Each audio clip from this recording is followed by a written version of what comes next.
Astaghfirullah. Bismillahirrahmanirrahim. Assalamualaikum warahmatullahi wabarakatuh. Waalaikumsalam warahmatullahi wabarakatuh. Bismillah wassalatu wassalamu ala rasulillah wa ala alihi wa sahbihi wa mawalah wa la hawla wa la quwata illa billahi wa ba'du. Segala puja dan puji hanya milik Allah subhanahu wa ta'ala. Salat dan juga salam kita hadiahkan kepada Rasul kita Nabi besar Muhammad.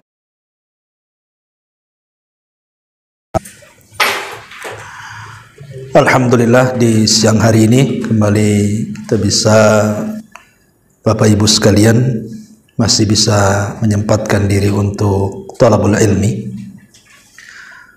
Kemudian juga salawat dan juga salam, kebetulan kita di hari Jumat, maka perbanyaklah bersalawat kepada Nabi sallallahu alaihi wasallam, karena Rasul mengatakan, man shalla alayya salatan wahidatan, bersalawat kepada Nabi subhanahu wa ta'ala akan bersalawat kepada kita 10 kali. Apa maknanya? Jadi kalau kita mengucapkan Allahumma salli ala Muhammad, artinya kita meminta kepada Allah agar Nabi kita dipuji oleh Allah subhanahu wa ta'ala di langit sana, di hadapan para malaikatnya, di hadapan Jibril, Mikail, dan semua malaikat yang ada di langit.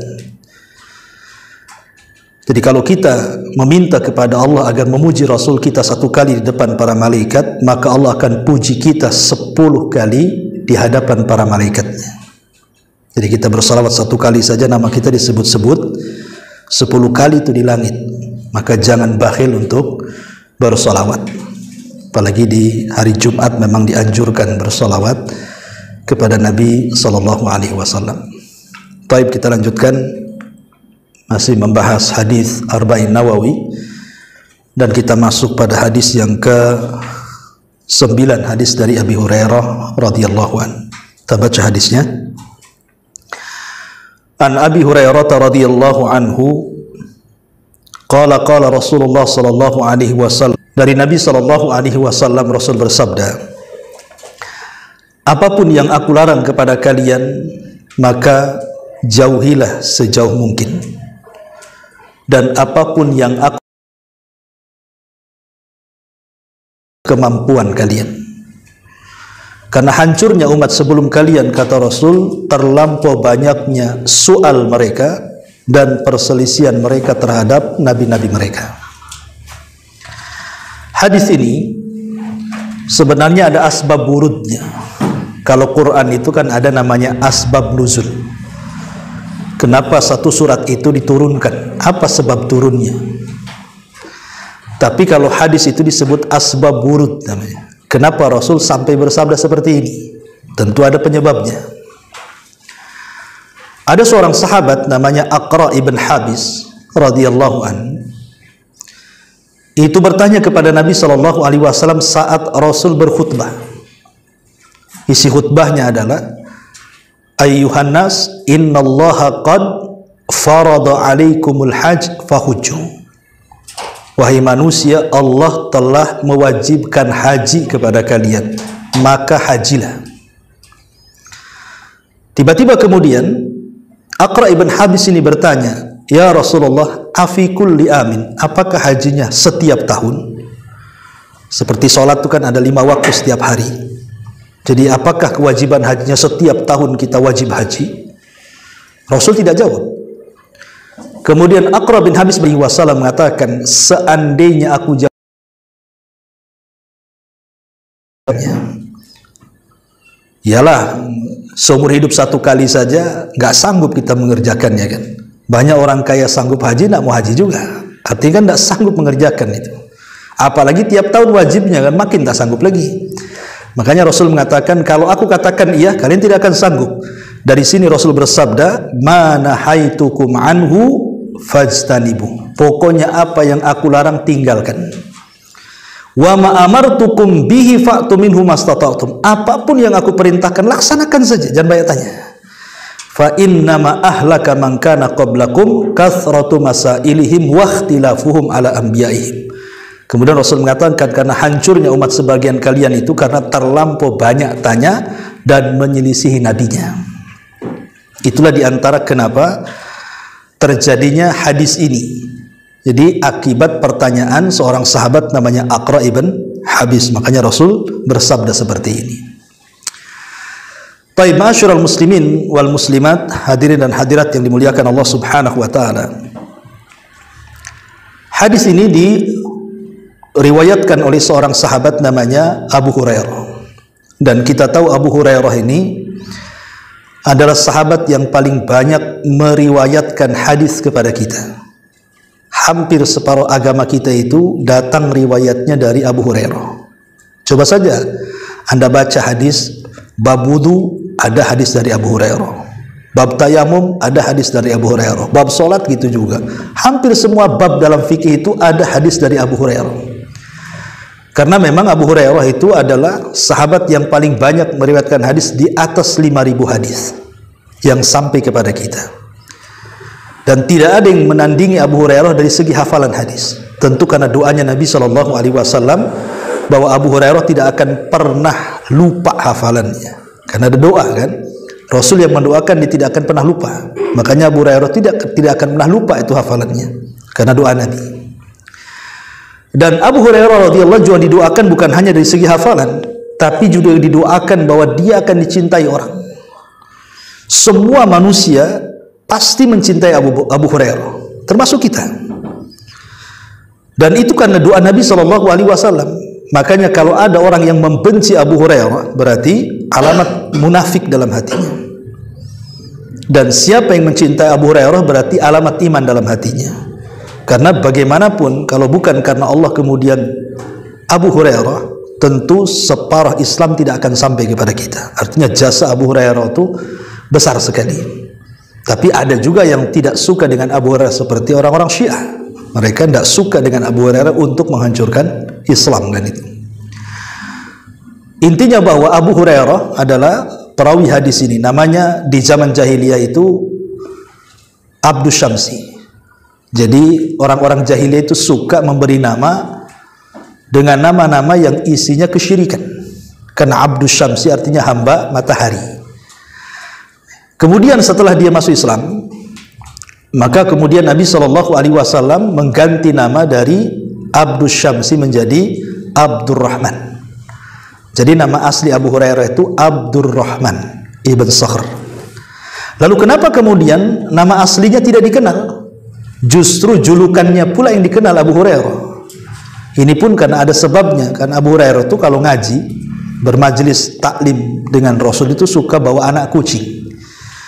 Dan bahasa Arabnya anak kucing itu Hurairah.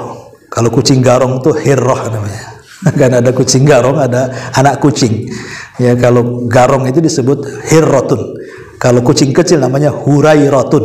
Nah, gitu ya. Jadi Abu Hurairah itu artinya bapak kucing kecil. Gitu ya, kalau mau diartikan bahasa kita. Karena kecintaan Abu Hurairah dengan kucing, dia suka dengan kucing.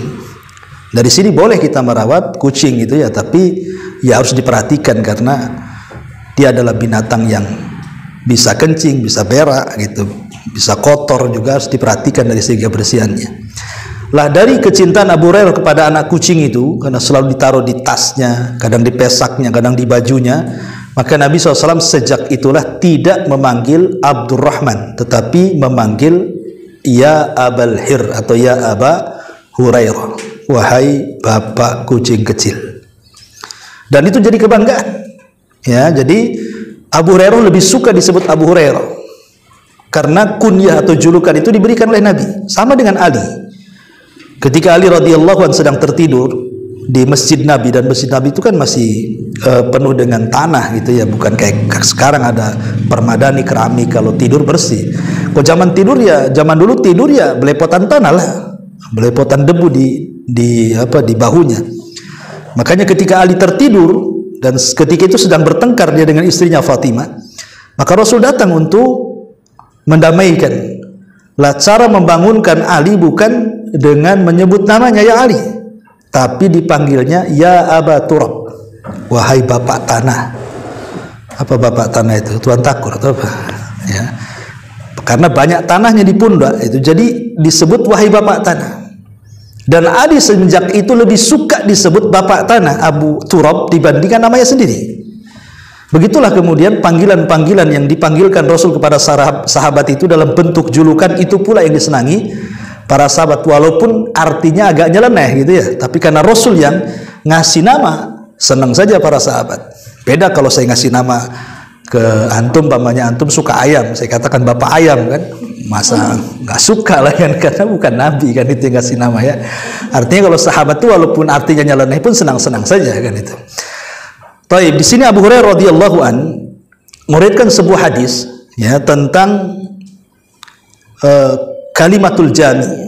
Jadi hadis ini disebut dengan jawamiul kalim. Jawamiul kalim itu artinya kalimat singkat tapi syarat dengan makna. Itulah Nabi, ciri khasnya Nabi itu kalau ngomong singkat tapi maknanya kemana-mana. Kalau kita kan terbalik, ngomongnya kemana-mana intinya sedikit gitu ya. Kalau Nabi itu justru terbalik, ngomongnya sedikit tapi kalau mau dijabarkan kemana-mana tuh. Itulah namanya kalimat singkat syarat makna. Itulah ucapan Nabi yang dilebihkan dari seluruh para Nabi. Jawamiul kalim namanya. Lah di antara jawamiul kalim ini Nabi SAW mengatakan, ma nahaitukum anhu fajtanibuhu wa ma amartukum bihi fa'tu minhu mastata'tum. Apapun yang aku larang tinggalkan, apapun yang aku perintahkan laksanakan semampu kalian. Perhatikan di sini perbedaannya. Kalau bicara larangan, maka Nabi SAW tidak mengaitkan dengan kemampuan. Tinggalkan. Mampu tidak mampu tinggalkan. Ya kan? Tapi kalau cerita perintah disesuaikan dengan kemampuan. Kalau aku perintahkan sesuatu laksanakan sesuai dengan kemampuan. Tapi ketika bicara soal larangan tidak. Rasul tidak mengatakan apapun yang aku larang jauhi semampu kalian, tidak. Tapi Rasul mengatakan tinggalkan. Mampu nggak mampu tinggalkan. Ya, harus ditinggalkan. Tapi kalau perintah disesuaikan dengan kemampuan. Kenapa? Sebab kalau larangan itu tidak ada gantinya. Tapi kalau perintah itu ada gantinya. Contoh umpamanya, orang tidak sanggup berdiri dalam sholat. Gantinya apa? Duduk.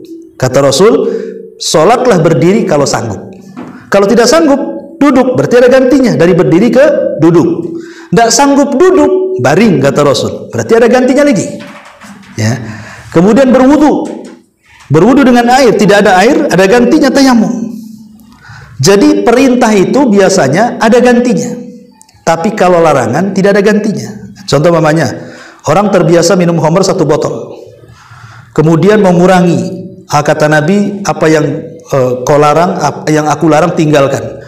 Mungkin satu hari ini dikurangilah setengah botol. Besoknya jadi kurangi setengah gelas. Nggak bisa. Ya, mau sedikit mau banyak kata Rasul tinggalkan. Nggak ada cerita kayak sholat dari berdiri ke duduk, dari duduk ke berbaring, enggak. Dari 1 botol, setengah botol, dari setengah botol, 1 gelas, setengah, jadi 1 sendok, nah gitu kalau larangan itu. Lah makanya Nabi SAW mengatakan secara mutlak. Ya, ini yang pertama. Yang kedua, sebab kalau seandainya perintah itu dilakukan sesuai dengan kemampuan, dikhawatirkan dia meninggal dunia dan dia sedang melaksanakan maksiat. Berarti suul khotimah nantinya. Itulah yang kemudian Nabi SAW mengatakan langsung main tinggalkan.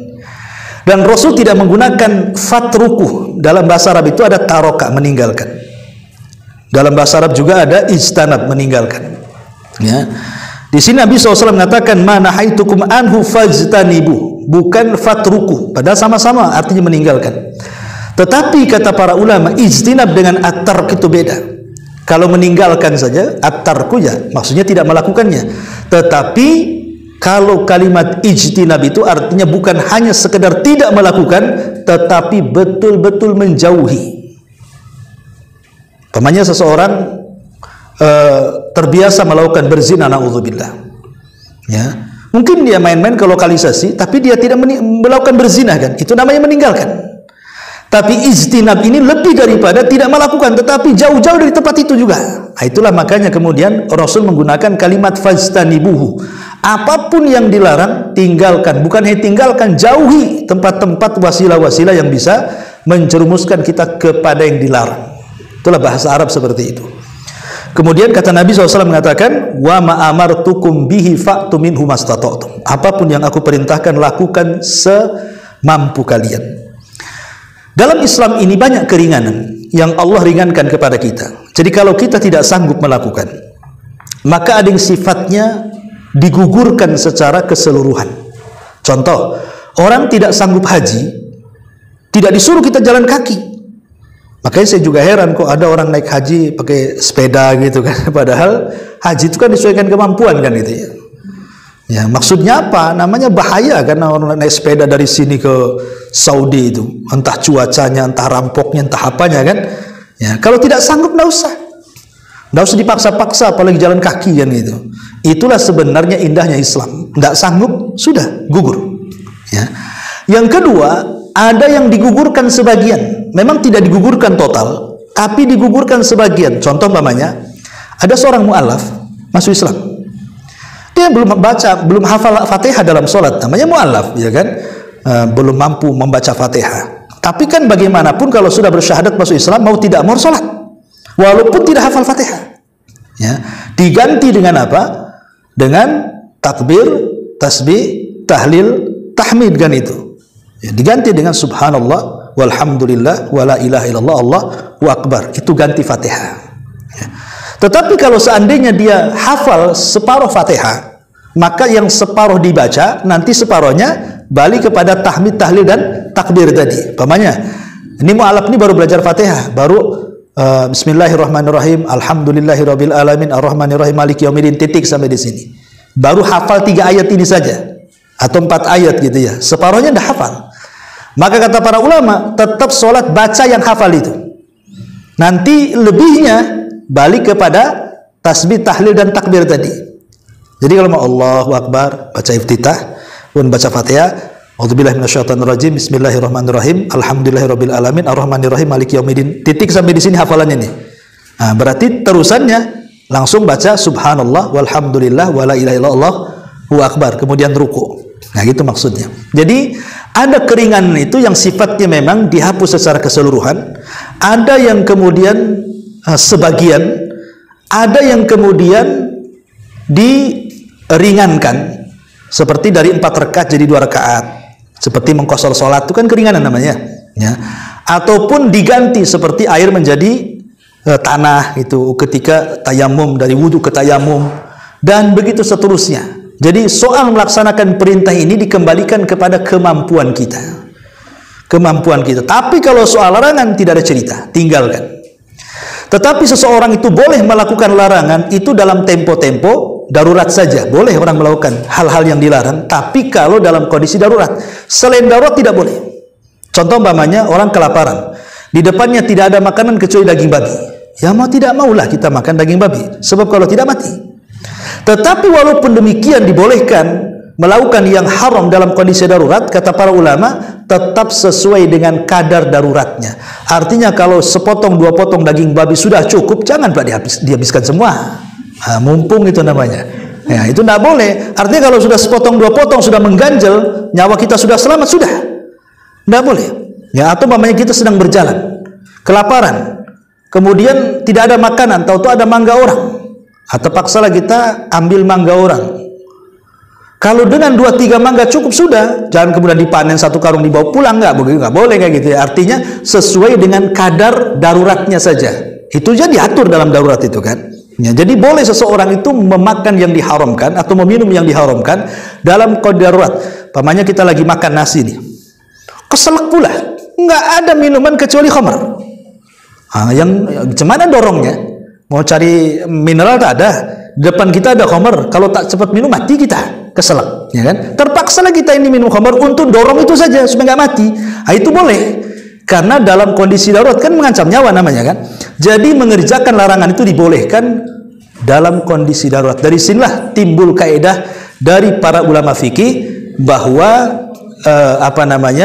sesuatu yang sifatnya darurat itu tubihul mahdurat. Ad-daruratu tubihul mahdurat. Sesuatu yang dilarang itu dibolehkan dalam kondisi terpaksa.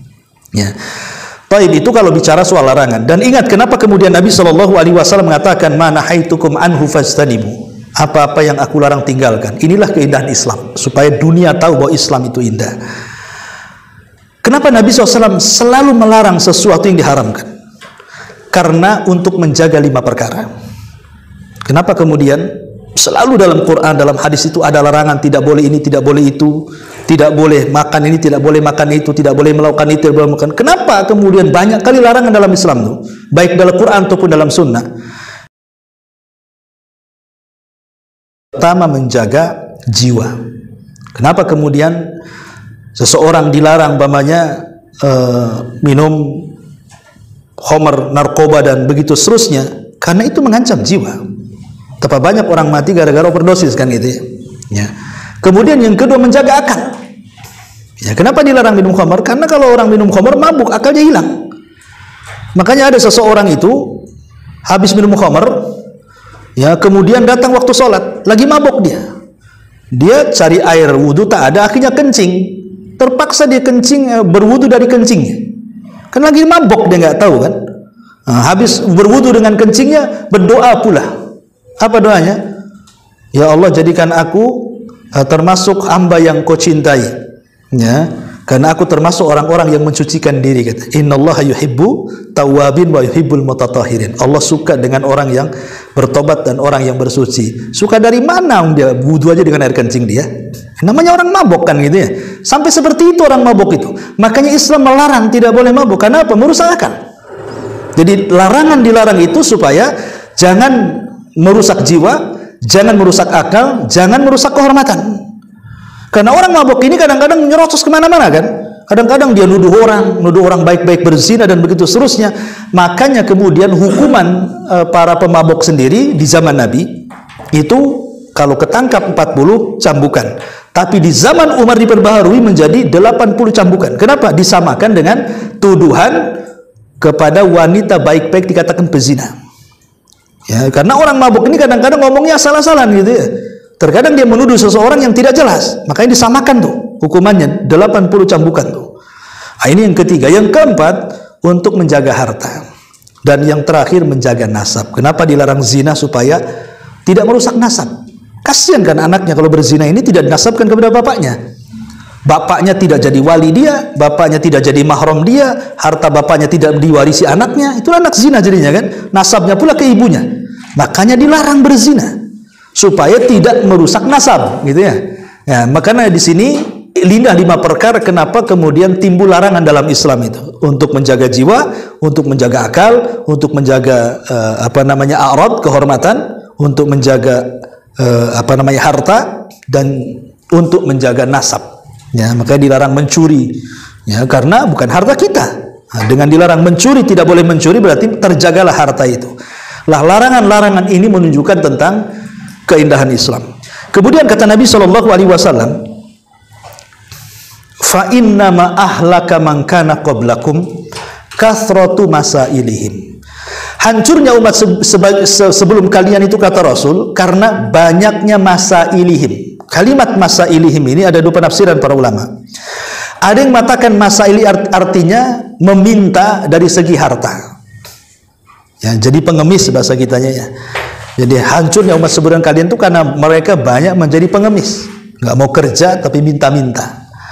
Tetapi pendapat yang kuat maksudnya masa ilim di sini itu artinya banyak tanya, tapi tidak ada faedahnya. Pertanyaan itu ada 2. Ada yang diharamkan, ada yang dibolehkan bahkan dianjurkan. Pertama, pertanyaan yang tidak dibolehkan ditanyakan itu, pertama, kalau sifat pertanyaan itu ta'anud. Ta'anud ini apa ya, main-main, ya, memberat-beratkan diri. Contoh umpamanya pertanyaan Bani Israel kepada Nabi Musa. Ketika Nabi Musa alaihi salatu wassalam didatangi Bani Israel karena sebuah pembunuhan. Jadi ada orang kaya mati, ketika itu dicari pembunuhnya. Datang kepada Nabi Musa, wahai Musa, singkaplah siapa pembunuh orang kaya ini, katanya. Kata Nabi Musa, tunggu dulu sampai aku meminta kepada Allah fatwa. Akhirnya Nabi Musa pun berdoa kepada Allah. Kemudian setelah itu Nabi Musa mengatakan kepada Bani Israel, Allah telah perintahkan kepada kalian untuk menyembelih sapi betina. Seandainya mereka langsung menyembelih sapi betina, selesai urusan. Masalahnya mereka banyak tanya, ya Nabi Musa, sapinya kayak apa? Nah, mulai tanya kayak apa tuh? Maksudnya umurnya berapa? Perawankah, jandakah, beranakkah, tak beranakkah? Ditanya semuanya. Nah, kata Nabi Musa lah, ya tidak terlalu muda, tidak terlalu tua, ya sedang-sedang saja. Ya. Kalau sampai di sini mungkin enak cari sapinya kan? Yang penting yang sedang-sedang saja, artinya tidak terlalu muda, bukan perawan, bukan juga sudah tua. Banyak. Tanya lagi. Warnanya sekarang. Mulai warna. Ya. Maka Musa mengatakan safra, warnanya kuning pekat, nggak ada warna lain. Sapi cari warna kuning pekat dari mana coba? Kecuali cat pilok kan itu ya. Ini kuning, nggak ada warna lain. Bukan hanya warnanya kuning pekat, nggak ada warna lain. Tasurun nadirin. Kalau ada orang melihat, suka pula dengan sapi itu. Kan nggak semua orang suka sapi. Ya, ini harus suka. Repot pula tuh. Tapi sampai di sini mereka sendiri masih juga kurang puas. Tanya lagi. Wahai Nabi Musa, itu sapinya itu pernah dibajakkan atau enggak gitu? Maksudnya pernah dipekerjakan atau tidak? Kata Nabi Musa, enggak ada, enggak pernah dibajakkan sama sekali, enggak pernah untuk muat sana, muat sini, enggak pernah nandur, enggak. Pokoknya itu sapi liar katanya. Kan makin repot jadinya kan? Awalnya mudah kalau mereka laksanakan, tapi karena banyak tanya, akhirnya susah akhirnya kan? Sehingga dalam Quran itu hampir-hampir mereka tidak mampu melaksanakannya. Bukan sapinya tidak ada sapinya. Masalahnya cuma satu sapinya itu. Jadi satu Bani Israel sapinya cuma satu, itu milik anak yatim. Jadi ketika anak yatim ini tahu punya sapi yang seperti disifatkan itu, malaikat Jibril datang dalam bentuk manusia, ngasih bisikan kepada anak itu, nak, sapimu itu dicari orang dan pasti dibeli. Kenapa pasti dibeli? Karena Bani Israel sudah melakukan perjanjian dengan Nabi Musa. Ingat, kalau mereka sampai tidak dapat sapi, mereka akan diadab. Itu masalahnya, karena mereka sudah buat perjanjian. Kalau sampai tidak dapat sapinya, mereka akan diazab semua. Pasti mereka akan beli daripada diazab, kan gitu ya. Makanya malaikat Jibril mengatakan, nak, sapimu pasti dibeli. Kau jangan sembarang kasih harga. Kasih saja harga, jual sapimu. Kalau mereka mau, ya, katakan kepada mereka, silahkan beli sapi saya, tapi seharga emas seberat sapimu juga. Bayangkan coba, emas seberat sapi yang dia beli itu. Dari mana emas sebanyak itu? Akhirnya satu kabilah dikumpulkan emas-emas itu. Pokoknya seberat sapi itulah akhirnya. Kayalah anak yatim ini. Ya. Itulah namanya pertanyaan ta'anud namanya, memberat-beratkan diri. Jangan bertanya seperti ini, seperti Bani Israel. Ini dilarang. Ini yang pertama. Yang kedua, pertanyaan yang tidak ada faedahnya. Karena ada orang bertanya itu asal ngomong aja, nggak ada faedahnya sama sekali. Maka jangan sampai bertanya itu nggak ada faedahnya sama sekali. Ini yang kedua. Yang ketiga, jangan bertanya sesuatu yang mustahil terjadi. Ustadz, bagaimana kalau laki-laki head? Coba ada cerita laki-laki head pula, LGBT lah dia. Kan gitu ya. Gimana kalau laki-laki melahirkan? Laki-laki nggak melahirkan. Sesuatu yang mustahil terjadi jangan ditanyakan. Ya, ngapain bertanya sesuatu yang mustahil? Jangan pernah bertanya. Ini dilarang dalam Islam. Tidak boleh. Ustaz, bagaimana kalau seandainya Allah itu menciptakan batu, kemudian Allah nggak sanggup angkat batu? Gimana mustahil nih kan? Ucapan kayak ini kan konyol namanya. Tidak boleh ditanyakan seperti ini. Kan ini sesuatu yang mustahil, haram hukumnya. Ya, ini yang kedua. Yang ketiga, yang keempat, jangan bertanya sesuatu yang sifatnya suhriyah, ngejek. Ya kan? Ada orang bertanya itu ngejek dia. Sebenarnya bukan bertanya, kan mau ngejek sebenarnya kan? Seperti ketika bapaknya Nabi Nuh, dia sedang membuat perahu. Karena Allah Subhanahu wa taala memerintahkan Nuh untuk membuat perahu ketika Nuh berdoa kepada Allah, Rabbi inni maghlubun fantasir. Ya Rabb, aku sudah tidak sanggup lagi mendakwai kaumku. Mereka sudah mulai mau menantangku dan mau mengancam diriku dengan pembunuhan. Makanya Allah mengatakan, kalau begitu buatlah kapal. Nah, akhirnya Nuh buat kapal. Ketika Nuh buat kapal, kaumnya ini kemudian bertanya kepada Nuh, Nuh, kamu ini gimana proposimu? Kemarin jadi nabi, sekarang jadi tukang kayu pula katanya. Itu kan ngejek namanya kan? Kemarin jadi nabi, sekarang jadi tukang kayu. Mau apa katanya? Ini kan pertanyaan ngejek namanya. Nah, ini jangan sampai bertanya itu yang isinya ejekan hal. Ya, ini yang keempat. Yang kelima, jangan bertanya soal zat Allah. Pamannya Allah Subhanahu wa taala dijelaskan dalam hadis itu, yanzilu rabbuna ila sama'id dunya. Allah itu turun ke langit dunia. Cemana turunnya? Jangan ditanya. Ya, itu enggak ada yang tahu turunnya cemana kan begitu. Pokoknya Allah yakin Allah turun, selesai. Jangan ditanya macam mana turunnya, macam mana naiknya. Nah, karena Allah tidak sama dengan makhluknya. Atau bertanya soal atau terbayang dengan sesuatu yang gaib yang tidak bisa dihayalkan. Contoh umpamanya ketika Nabi SAW bicara soal sorga. Kata Nabi SAW, sorga itu kenikmatannya mala ainun ra'at wala udhunun sami'at wala khatara ala qalbi bashar. Jadi tidak terlihat mata keindahannya, belum pernah terdengar telinga keindahannya, terlintas pun tidak. Tiba-tiba kemudian kita menghayal, jangan-jangan sorga ini kayak ini. Oh, Rasul mengatakan tidak terbayangkan dengan ini, kok kita hayalkan pula. Nah, jadi jangan sampai kemudian membayangkan sesuatu yang tidak mungkin orang menghayalkannya dan tidak boleh ditanyakan. Ya, jadi lah pertanyaan-pertanyaan seperti ini dilarang dalam Islam. Lalu pertanyaan yang dibolehkan seperti apa? Pertanyaan yang dibolehkan itu cuma dua. Pertama, kalau mengandung ilmu pengetahuan. Yang kedua, kalau hendak diamalkan. Kalau di situ ada ilmu pengetahuan, tanya. Ya. Kalau di situ ada amalan-amalan yang bermanfaat, tanya. Itu yang ditanyakan para sahabat. Makanya sahabat kalau bertanya kepada Rasul, Rasul, jelaskan kepada kami amalan yang bisa mendekatkan ke surga. Selalu para sahabat itu gitu kan. Rasul, jelaskan kepada kami amalan yang dicintai Allah. Rasul, jelaskan kepada kami amalan yang kalau seandainya kami amalkan, kami dijauhi dari neraka. Begitu para sahabat. Ya, jadi inti pertanyaannya itu ilmu dan juga amal, tidak lepas daripada ilmu dan amal. Itulah tujuan orang bertanya. Makanya kemudian, dan bahkan dianjurkan yang seperti ini, seperti Abdullah bin Abbas radhiyallahu anhu pernah ditanya, dari mana kau dapatkan ilmu, hai Ibnu Abbas? Kata Abdullah bin Abbas, bilisanin saul, karena saya banyak tanya. Ya, dengan banyak tanya itulah saya dapat ilmu, katanya. Makanya Allah Subhanahu wa taala mengatakan, fas'alu ahla dzikri in kuntum la ta'lamun, tanya orang yang pakar kalau kalian tidak tahu. Baik urusan dunia atau urusan agama. Urusan dunia saja kalau tidak pada pakarnya pasti salah tuh. Pamannya tanya bengkel ke orang jual bawang, ya nggak nyambung lah kan itu ya. Ya tanya bengkel ke orang bengkel lah. Ya, jadi dalam urusan dunia saja kalau memang bukan pakarnya kan nggak akan nyambung, apalagi urusan agama. Nah, urusan agama umpamanya ustadz jadi-jadian dengan ustadz beneran kan beda nih. Ini ada ustadz jadi-jadian ditanya, muncul Ramadan saja habis itu nggak jadi ustadz lagi. Kebanyakan.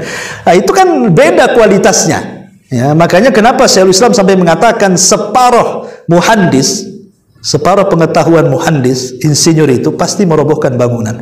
Separuh pengetahuan dokter pasti mencelakakan pasien. Separuh orang yang memahami agama pasti menyesatkan orang.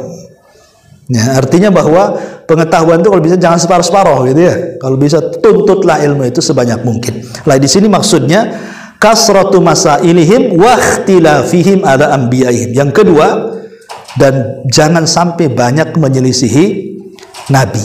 Ya. Jangan sampai banyak menyelisihi nabi-nabinya. Karena di sini kan sahabat sebenarnya kan sederhana, dia akan hanya bertanya kan, Rasul apakah haji tiap tahun? Kata Rasul, tidak mau jawab tuh Rasul, karena kalau dijawab ya pasti nggak sanggup tuh. Akhirnya Rasul menganggap bahwa pertanyaan itu saja sudah seolah-olah apa tidak langsung mengerjakan perintah Nabi, karena banyak tanya itu kan. Makanya di zaman sahabat ada Abdullah bin Umar radhiyallahu anhu ditanya tentang soal mencium hajar aswad. Jadi dia mengatakan fulan nih, wahai Ibnu Umar, apakah saya harus mencium hajar aswad ketika tawaf? Katanya. Kata Ibnu Umar, iya. Macam mana kalau rame? Ya. Kata Ibnu Umar, kalau sanggup cium, kalau enggak jangan. Ditanya lagi, macam mana kalau rame? Apakah saya mencium? Kata Ibnu Umar, kalau sanggup mencium-cium, kalau tidak jangan. Macam mana kalau rame sampai 3 kali? Lah ini gimana? Udah dijawab masih tanya macam mana kan? Makanya marah Ibnu Umar ini. Dari sini Ibnu Umar adalah salah satu sahabat yang memakruhkan orang yang bertanya yang sifatnya i'tiradat. I'tiradat itu membantah gitu ya. Bertanya untuk membantah. Nah, ini sebagian sahabat ada yang memakruhkan seperti Ibnu Umar. Karena kasusnya seperti ini tadi, udah dijawab masih tanya, udah dijawab masih tanya, kayak itu. Berarti kan orang ini ngeyel berarti ya kan, bukan mencari kebenaran. Ini diantara kandungan hadis yang ke-9. Wallahu a'lam. Mudah-mudahan ada manfaatnya. Taib, sebelum saya tutup, kalau ada yang bertanya, silakan.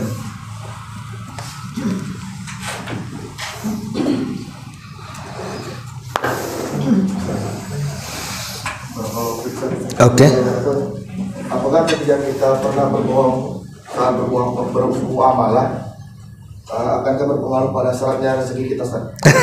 Ya. Ya, alhamdulillah. Berdusta itu kan macam-macam ya. Ada yang dibolehkan, ada yang diharamkan. Adapun berdusta yang dibolehkan dalam 3 tempat. Pertama, untuk melindungi jiwa muslim. Ada orang Islam dikejar orang kafir mau dibunuh, lari ke rumah kita. Kemudian kita katakan, oh dia lari ke sana, padahal di rumah. Itu boleh, kita melindungi jiwa seorang muslim karena dia mau dibunuh orang kafir kan. Itu kan berdusta, padahal di rumah dibilang keluar. Itu dusta yang dibolehkan. Yang kedua, untuk mengislah 2 orang yang bertengkar. Saya datang ke si A, bertengkar dengan si B. Saya ngomong sama si B, saya tadi ketemu si A, padahal nggak ketemu tuh. Ya, saya ngomong sama si B itu, saya ketemu si A lo tadi. Kata si A, ngomong apa dia tentang saya? Enggak, dia baik, dia muji kamu kok. Padahal nggak pernah ketemu tuh. Ya, nanti habis itu saya datang ke si B-nya. Tadi saya ketemu si A lo, dia muji-muji kamu, padahal nggak muji-muji tuh. Ya, maksudnya supaya baik. Nah, itu berdusta untuk mendamaikan boleh. Tapi kalau berdusta, sini bawa kompor 5 gas, sini bawa kompor 10 gas, ngadu domba, itu ya nggak boleh yang itu. Nah, artinya bahwa kalau untuk berdusta mengislah boleh. Yang ketiga, berdusta dalam keluarga. Maksudnya berdusta dalam keluarga itu hanya sebatas untuk menyenangkan saja, bukan berdusta yang berlebihan.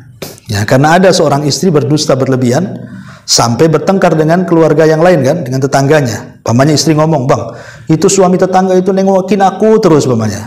Padahal sekali-kali nengok, tapi dia nengokin terus, kan marah suaminya kan, bisa aja kan berantem akhirnya. Padahal sebenarnya tidak seperti itu kenyataannya kan. Kalau berdusta ini nggak boleh. Maksudnya berdusta dalam keluarga itu hanya sebatas untuk keharmonisan. Seperti mamanya istrinya masak keasinan, dibilang keenakan, oh enak ini daripada nasi padang sana, bagus ini katanya kan. Padahal ya jauh kan, masih enak sana. Itu nggak masalah seperti itu kan. Atau mamanya beli baju, sebenarnya nggak suka warnanya, dibilang itu paling bagus warnanya kan. Jadi intinya kalau yang seperti ini dibolehkan. Itu dusta yang seperti ini. Ini yang pertama. Yang kedua, ada dusta dalam bentuk tauriyah, ini terpaksa. Kalau dusta dalam bentuk tauriyah dan sifatnya darurat, boleh. Dan ini pernah terjadi kepada para ulama. Contoh di zaman Imam Ahmad ibn Hanbal. Kita tahu bahwa di zaman Imam Ahmad ibn Hanbal itu kan penguasa dikuasai secara agama adalah oleh kelompok Mu'tazilah. Kelompok Mu'tazilah ahli sunnah itu dibantai. Kenapa? Karena Khalifah Mu'tasim ketika itu, Khalifah Ma'mun sebelumnya mengatakan bahwa Quran itu makhluk, sementara kita mengatakan Quran itu kalamullah. Jadi siapapun yang mengatakan Al-Quran kalamullah ditangkap, dipenjara, bahkan sebagainya dibunuh. Sehingga banyak para ulama masuk penjara, disiksa. Sehingga banyak ulama yang meninggal, seperti Imam Al-Buaiti, itu kawannya Imam Syafi'i, meninggal. Kemudian Muhammad ibn Nuh meninggal. Kemudian Nu'aim ibn Hamad meninggal. Banyak ulama-ulama salaf meninggal di tangan kekejaman tangan besinya si Khalifah Ma'mun Mu'tazilah. Jadi banyak ulama akhirnya yang tidak tahan dengan siksaan penguasa, mereka pura-pura mengatakan Al-Quran makhluk. Tapi dengan cara berdusta, maksudnya dustanya dengan dusta tauriyah. Dengan menyebutkan begini, ya. Taurat mulai dari suhuf, Taurat, Injil, Zabur, Quran makhluk. Maksudnya yang makhluk itu ininya, tangannya, maksudnya yang makhluk itu. Dia tidak mau mengatakan Al-Quran kalamullah, karena kalau dikatakan kalamullah sudah ditangkap kan. Dia harus mengatakan Quran makhluk. Makanya mereka mengatakan oke, suhuf, Injil, Taurat, Zabur, Quran makhluk. Maksudnya makhluk ininya, gitu maksudnya. Dia berdusta. Seperti Ibrahim, ketika dia menghancurkan patung, kan palunya diletakkan di patung yang paling besar. Kemudian ditanya sama Raja Babil itu, "A'anta fa'alta hadza bi alihatina ya Ibrahim?" Kau ya yang melakukan menghancurkan patung itu ya? Kata Ibrahim, mana ada. Kalau saya menghancurkan, palunya di tangan saya lah. Kan palunya ada kalungkan di patung besar itu. Sambil menunjuk ya jempolnya ini ke patung itu. Bal fa'alahu kabiruhum hadza. Maksudnya Ibrahim itu yang melakukan ini, cuma diisyaratkan ke patung. Paham ya? Nah, jadi isyaratnya ini ke jempolnya ke patung, kata Ibrahim sebenarnya ini yang melakukan, cuman diisyaratkan ke patung besar, seolah-olah patung itu. Kenapa Ibrahim kemudian jempol, ke orang Jawa ngonggo gini gitu. Jadi karena kalau memegang gagang apapun, gagang palu, gagang apa, tidak akan mungkin kuat tanpa jempol. Contoh namanya ini gagang palu, kita gini, nggak akan kuat. Tapi kalau begini pasti kuat kan? Yang memegang, yang menjadikan kuat pegangan itu kan jempol kita. Sebab kalau megang gini saja mana kuat kan itu. Tapi kalau sudah gini pasti kuat. Lah Ibrahim itu maksudnya itu jempol dia melakukan gitu loh. Nah, itu namanya tauriyah, namanya berdusta juga kan. Lah sebab dusta inilah Ibrahim tidak bisa memberikan syafaatul uzma. Adapun selain daripada dua dusta ini, maka dusta-dusta yang lain haram hukumnya dan dosa besar. Dusta itu dosa besar. Apakah kemudian dusta itu bisa mengurangi rizki? Ya, semua dosa bukan hanya dusta. Semua dosa itu bisa mengurangi rizki. Dan mengurangi rizki itu bukan nominalnya saja. Terkadang nominalnya tidak berkurang, terkadang berkahnya yang hilang. Terkadang nominalnya makin bertambah, tapi berkahnya makin hilang. Seperti orang yang jualan di pasar. Kenapa orang menipu coba? Karena berpikir bahwa dengan menipu udah banyak untungnya kan. Padahal kalau dia tahu bahwa rizki Allah sudah ditentukan, sebenarnya tidak bertambah. Sebab kalaupun Anda nipu atau tidak nipu, ya segitu saja rizkinya. Oh, sudah ditentukan di Lauhil Mahfuz kok. Makanya orang yang yakin dengan takdir tidak mungkin menipu. Kenapa? Karena menipu nggak menipu sama saja dapatnya. Oh, sudah digariskan kok. Di Lauhil Mahfuz sudah dicatat hari dapat 50.000, tetap dapat 50.000 kan. Mau halal mau haram tetap dapat segitu, maksudnya gitu ya. Kenapa harus menipu? Itu maksudnya ya. Jadi kalau orang tetap menipu, makanya kemudian Rasul mengatakan al-bayyi'ani bil khiyar. Orang yang berjual beli itu kembali kepada khiyar, pilihan. Ya, artinya kalau masih bertransaksi di depan berarti ada pilihan, boleh membatalkan bisa meneruskan. Ya. Tapi kalau seandainya kedua-duanya sadaqah, jujur, burika lahuma fi bai'atihima, kata Rasul. Fi bai'ihima. Maka akan diberkahi dalam jual beli keduanya. Wa illa wa in kadzaba. Kalau tidak dan keduanya berdusta, maka akan dicabutlah keberkahan dari keduanya. Dari sini menunjukkan bahwa ya buat apa juga lah usaha ini berdusta kan itu. Itu bisa menyempitkan rezeki. Lah bagaimana caranya? Ya jangan diulangi lah berdusta. Tinggal bertobat, tinggal diperbaiki lah, jujur lagi. Memang agak repot ya di zaman sekarang ini kadang-kadang. Lisan ini kalau tidak berdusta ya, karena itulah kurangnya tawakal dan kurangnya beriman dengan takdir tadi. Apalagi dalam soal bisnis. Di zaman sekarang orang jujur ya susah. Makanya wajar kemudian kalau para sidikin itu salah satu di antara orang yang tidak akan ditanya dalam kuburnya oleh mungkar dan nakir. Ya, orang yang jujur itu kalau dia meninggal nggak akan ditanya mungkar nakir tuh. Man rabbuka wa man nabiyuka, nggak akan ditanya.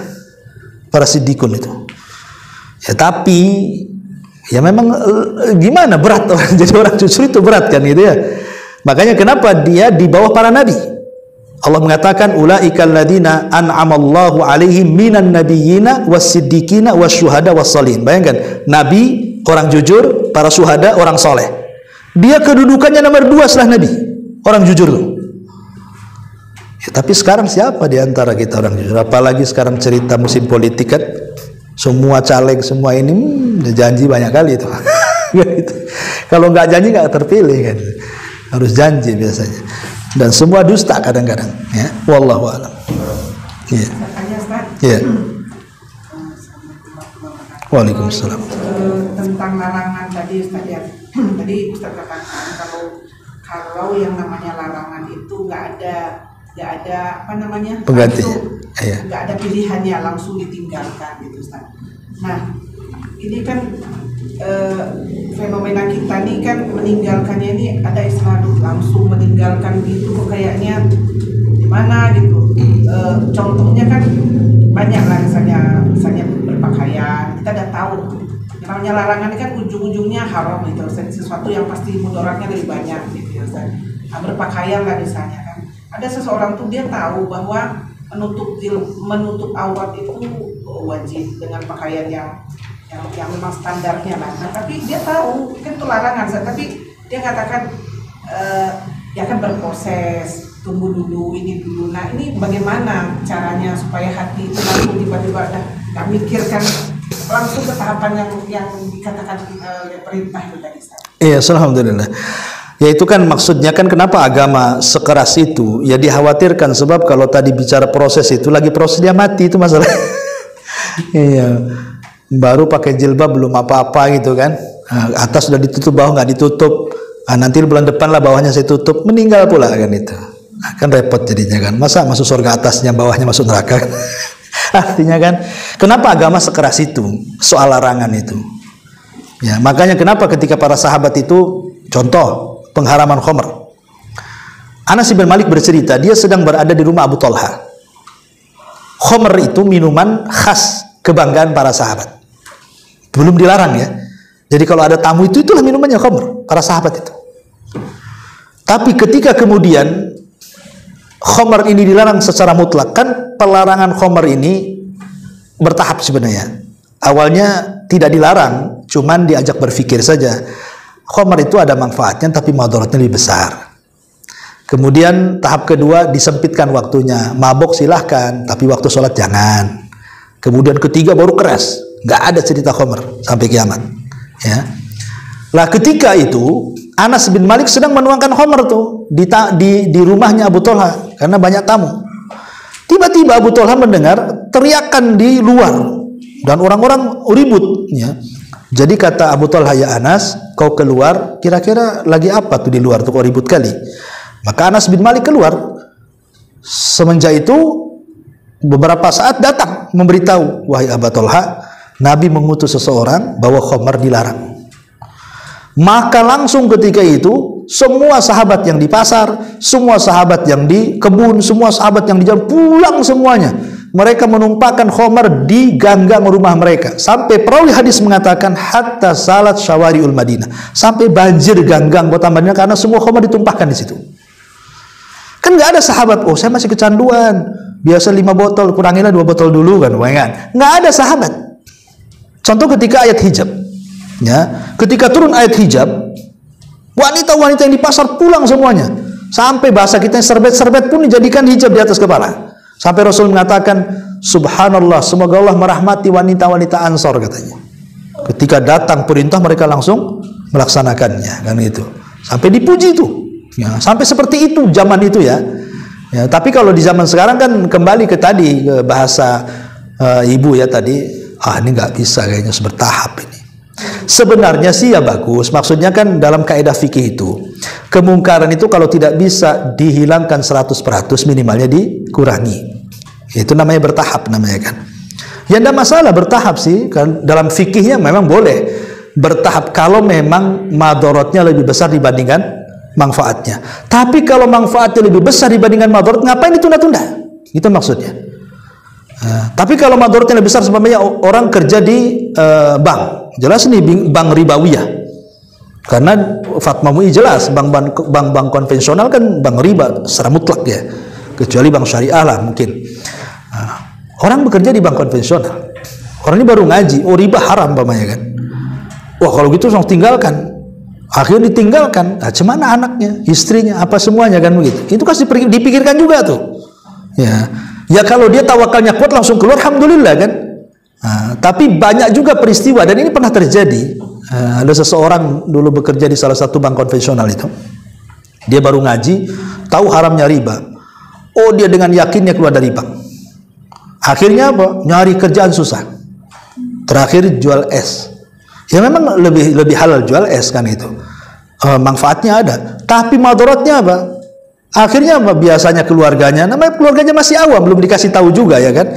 Akhirnya yang biasa nyewa di perumahan yang agak mewah gitu, karena uang kecil mulailah cari perumahan yang agak sederhana. Anaknya juga yang biasa disekolahkan yang agak bagus, akhirnya dipindahkan ke sekolah biasa.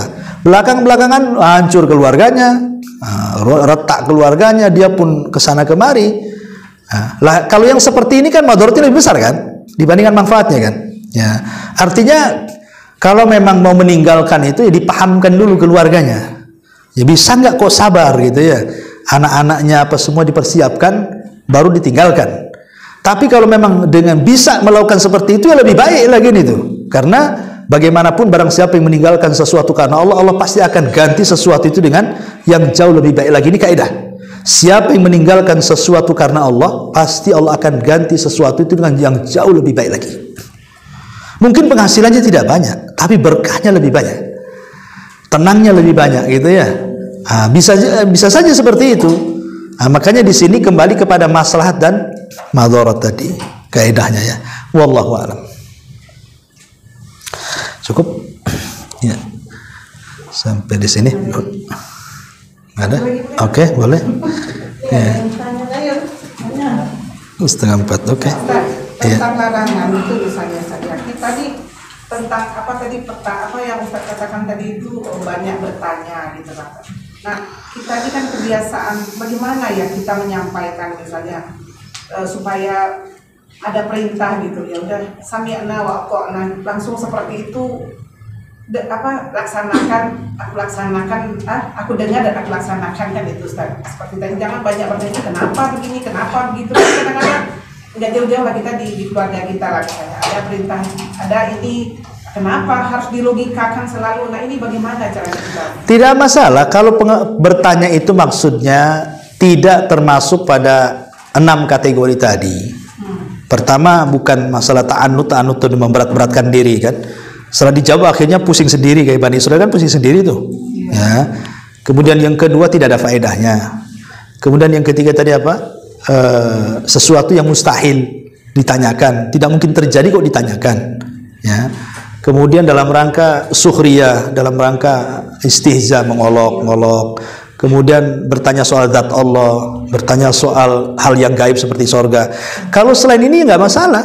Apalagi kemudian bertanya itu teori-teori yang masuk di akal dan bisa terjadi, memungkinkan terjadi. Contoh mamanya bertanya begini, apabila anjing menjilat bejana salah seorang di antara kalian, maka cucilah 7 kali dan yang ke-8-nya dengan tanah, mamanya. Contoh kan. Kemudian kita bertanya, gimana kalau satu bejana itu dijilat 10 anjing? Umpamanya. Ya, apakah kemudian 7 kali 10 plus 1 tanah kali 10 gitu kan? Itu banyak kali tanahnya, banyak kali basuhannya kan gitu. Ini kan melogika kan ya. Yang sepertinya nggak masalah karena ulama fikih pun bertanya soal ini. Dan para ulama ibrah itu bukan banyaknya anjing tapi jilatan di satu bejana. Tetap saja walaupun 100 yang menjilat tetap 7 kali basuhan dengan 1 tanah kata ulama kan. Kan nggak masalah seperti ini. Ya. Tapi jangan sesuatu yang mustahil ditanyakan. Kalau sesuatu mustahil ditanyakan, seperti saya contoh, mungkin nggak Allah itu menciptakan batu, kemudian Allah nggak sanggup ngangkat? Kan mustahil, gimana ini? Tanya-tanya konyol kan yang seperti ini. Yang sepertinya ditanyakan. Kira-kira kalau laki-laki haid itu macam mana hukumnya? Mustahil terjadi, jangan ditanyakan. Ya, itu yang tidak boleh. Tapi kalau sesuatu yang pasti terjadi ataupun mungkin terjadi dan di situ ada ilmu pengetahuan, nggak apa-apa. Nggak masalah. Ya. Wallahu alam. Bahkan saya itu pernah membaca as'ilah aneh-aneh itu dari pertanyaan-pertanyaan saya kalau nggak salah yang mengarangnya orang-orang India. Pertanyaan. Ya, kadang aneh-aneh juga dalam bab sholat itu. Ya, maaf ini mungkin agak sedikit jorok ya. Saya pernah membaca di situ. Bagaimana hukumnya ketika istri sedang sholat? Kemudian sedang ruku disetubui suaminya. Gimana, batal nggak sholatnya? Sampai seperti itu pertanyaan itu kan. Nah, sebenarnya ini kan pertanyaan nggak perlu ditanyakan kan, pertanyaan konyol kan, karena nggak boleh orang sholat diganggu kan begitu, walaupun itu suami istri. Nah, tapi kan ada juga pertanyaan seperti ini kan, kalau seandainya terjadi, sampai dicatat di kitab itu juga. Nah, jadi tapi pertanyaan-pertanyaan yang kemudian sifatnya iftiradot yang seperti ini kan iftiradot namanya. Sebagai ulama mengatakan makruh pertanyaan seperti ini. Karena tidak mungkin orang sholat melakukan hubungan. Nah, tapi kalau terjadi seandainya, nanti kan begitu pertanyaan. Kalau terjadi gimana? Gitu. Lah kalimat kalau terjadi inilah yang kemudian ada sebagian ulama memakruhkan kalimat ini dalam pertanyaan agama tuh. Tapi ada sebagian ulama mengatakan boleh dalam rangka pengetahuan ilmu ataupun dalam rangka untuk mengamalkan. Ya dikasih logika-logika lah supaya orang paham ya. Wallahu a'lam. Baik, sampai di sini. Mudah-mudahan ada manfaatnya. Subhanakallah bihamdika, asyhadu an la ilaha illa anta astaghfiruka wa atubu ilaik.